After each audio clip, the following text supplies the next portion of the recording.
যবে থেকে চ্যানেল খুলেছি তবে থেকে এই লড়াইটা আমি লড়ে গিয়েছি যে ভাই প্লিজ ভার্সেসটা বন্ধ করো, তোমরা দেব ভার্সেস জিৎ বন্ধ করো, দেব অ্যান্ড জিৎ করো, দেব অ্যান্ড জিৎ করো। এই কথা বলতে বলতে বলতে বলতে আমার মুখে থুতু উঠে গেছে, জাস্ট লিটারেলি এটাই বলতে পারি। তো আজকে being a Dev fan, being a Jeet fan, সত্যি প্রাউড ফিল হচ্ছে যে ইয়েস, তোমরা সমস্ত কথা ভুলে আমার কথাটা যে একটু শুনেছো বা আমার কথাটি যে একটু ইম্প্যাক্ট পড়েছে, একটু যে কোথাও গিয়ে সেই রেজাল্টটা দেখতে পাওয়া যাচ্ছে, সেটা আমার খুব ভালো লাগছে।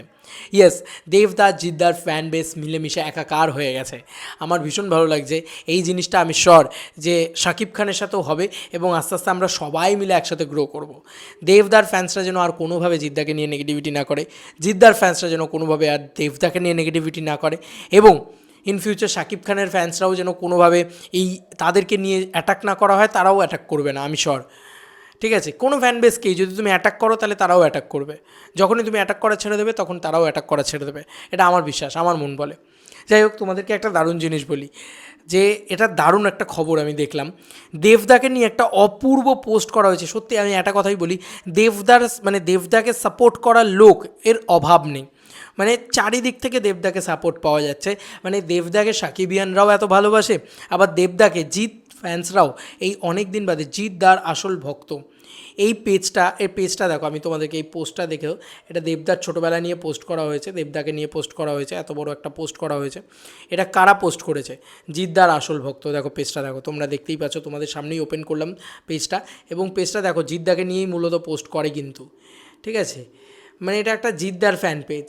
ঠিক আছে, সেখানে এই যে দেখো জিদ্দার খবর, তারপরেই দেবদার খবর করেছে। মানে এর থেকে বড় পাওনা আর কি হতে পারে? দারুণ লাগছে এটা, ভীষণ ভালো লাগছে এটা, ভীষণ মিষ্টি লাগছে এটা, যে ওয়াও, এটাই তো চেয়েছিলাম কোথাও গিয়ে, যে দেব ফ্যান্স জিৎ ফ্যান্স একাকার হয়ে যাক। কী লেখা হয়েছে একটুখানি পড়ি। যারা শুধু পরিস্থিতির অজুহাত দেন তাদের জন্য দৃষ্টান্ত হলেন দেব। পরিস্থিতি মোটেও সহজ ছিল না। ছোটোবেলায় মুম্বাইতে চলে গিয়েছিল, সেখান থেকে কলকাতায় এসে বাংলা সিনেমায় এত বড় জায়গা করে নেওয়া সত্যিই কঠিন ছিল। তার বাংলা উচ্চারণ নিয়ে একসময় তাকে নিয়ে ভীষণ পরিমাণে ট্রোল করা হতো, সোশ্যাল মিডিয়ায় মিম বানানো হতো, কিন্তু তিনি কোনো দিনও কোনো প্রতিবাদ করেননি। চুপচাপ নিজের কাজে অবিরত থেকে গেছেন এবং কাজ দিয়েই তিনি নিজেকে প্রমাণ করেছেন। আজ বাংলা সিনেমার সব থেকে উজ্জ্বলতম জ্যোতিষ্ক তিনি হলেন দেব। কেই বা জানতো এই ছোট্ট ছেলেটা একসময় বাংলার সব থেকে বড় সুপারস্টার হবে। বন্ধুরা, এটা জিদ্দার ফ্যান পেজ লিখছে, জিদ্দার আসল ভক্ত এই ফ্যান পেজটা লিখছে যে কেই বা জানতো এই ছোট্ট ছেলেটি একসময় বাংলার সব থেকে বড় সুপারস্টার হবে। বন্ধুরা, এটা জিদ্দার ফ্যান পেজ লিখছে। ওয়াও ওয়াও ওয়াও, মানে এটাই তো চেয়েছিলাম কোথাও গিয়ে। মানে এই সমঝোতাটা, এই ভালোবাসাটা, এই দুটো ফ্যান বেসের ভিতরে আদর আপ্যায়ন, আনন্দ, মস্তি, এইগুলোই তো চেয়েছিলাম। আমি খুব খুশি গো, হাত জোর করে খুশি। আমার জিৎ ফ্যান্সদের কাছে হাত জোর করে ধন্যবাদ তোমাদেরকে এই দেবদাকে এত ভালোবাসার জন্য। আমি শিওর যে দেবদার ফ্যান্স বেসটাও এবার আস্তে আস্তে আস্তে আস্তে তোমাদেরকেও সেমভাবে সাদরে আমন্ত্রণ জানাবে, সুস্বাগতম করবে। এবং জিদ্দা একটাই কথা বলেছে যে যদি ভার্সেস হয় তাহলে সেটা মিডিয়ার লাভ, কিন্তু ভয়েসেস আমাদের ভিতরে কোনো দিনই ছিল না, হবেও না কোনো দিন। এবং ফ্যান বেস এটা বোঝো যে মিডিয়ার লাভের জন্য তোমরা ভার্সেস করো না। আমি চাই না কোনো দিন, আমি প্রথম যেদিন থেকে চ্যানেল খুলেছি সেদিন থেকে বলেছি, please do not versus Dev and Jeet.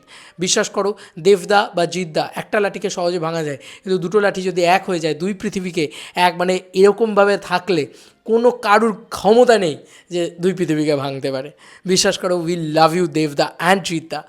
মানে আমার খুব ভালো লাগছে যে এরকম একটা জিদ্দার ফ্যান পেজ থেকে এরকম একটা পোস্ট হচ্ছে। খুব আনন্দের, খুব গর্বের, খুব ভালোবাসার। তোমাদের কার কি মতামত এন্টায়ার ভিডিওটাকে নিয়ে জানিও কমেন্ট সেকশনে। চলো বন্ধুরা, নতুন কোনো ভিডিওতে দেখা হবে, বাই।